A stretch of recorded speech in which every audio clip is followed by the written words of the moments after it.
स्वराज की स्थापना और विश्व कल्याण के महान उद्देश्य के साथ अखंड भारत संकल्प समिति कानपुर द्वारा आज 78वें अखंड भारत संकल्प दिवस का भव्य आयोजन किया गया। इस ऐतिहासिक दिवस के उपलक्ष्य में 12 देवी चौराहा कानपुर नगर में भारत माता की भव्य आरती का आयोजन किया गया एवं शहर के नागरिक अखंड भारत के निर्माण हेतु सभी ने संकल्प भी लिया। कार्यक्रम के सह संयोजक शेष नारायण गुप्ता ने कहा कि ये कार्यक्रम हमारे गौरवशाली इतिहास और क्रांतिकारियों के संघर्ष को नमन करने तथा वर्तमान पीढ़ी में राष्ट्रभक्ति की भावना को और अधिक प्रबल करने का एक प्रयास है। समिति ने इस अवसर पर सभी नागरिकों से अपने घरों के बाहर दीपक प्रज्वलित कर इस संकल्प में अपनी सामूहिक ऊर्जा को जोड़ने का आह्वान भी किया। उन्होंने कहा कि अखंड भारत कोई विकल्प नहीं अपितु विश्व कल्याण हेतु हमारा एकमात्र संपूर्ण संकल्प है।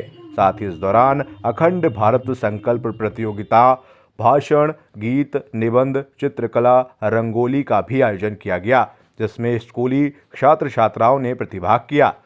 प्रतियोगिताओं के सर्वश्रेष्ठ प्रतिभागियों को पुरस्कारों से सम्मानित भी किया गया।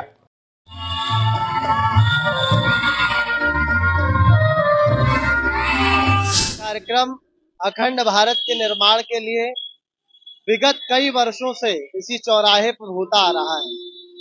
जैसा कि आप जान सकते हैं, देख सकते हैं इतिहास में भी कि हमारे महापुरुषों ने, क्रांतिकारियों ने एक अखंड भारत की परिकल्पना की थी, जो भारत नारियों के सम्मान के लिए, मानवाधिकार के लिए और हर प्रकार से समृद्ध और शांति के एक आदर्श के रूप में प्रस्तुत हो।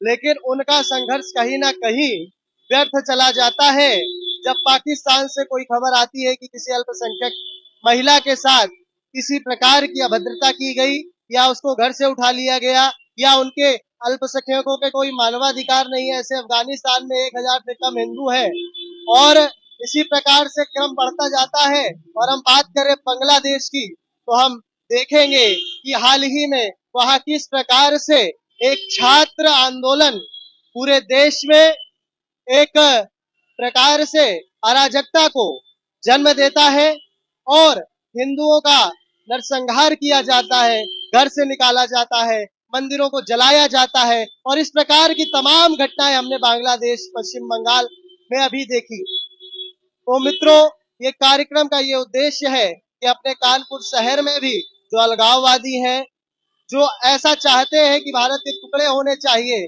अभी कई सारे अपने कानपुर में ही मोहल्ले हैं जो असुरक्षित है।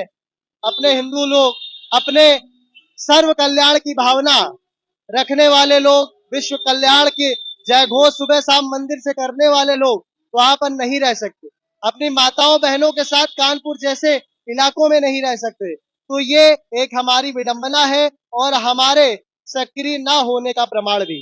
तो इस कार्यक्रम के माध्यम से हम आह्वान करते हैं, इस बार प्रतियोगिता भी हुई और उसमें छात्रों ने भाग लिया, पीछे देख सकते हैं महिलाओं ने भाग लिया, रंगोली बनाई गई और अन्य कार्यक्रम इस चौराहे पे अखंड भारत के लिए किए जाते हैं। क्रिटिक आई न्यूज़ चैनल को लाइक करें, शेयर करें, सब्सक्राइब करें और बेल आइकन दबाएं।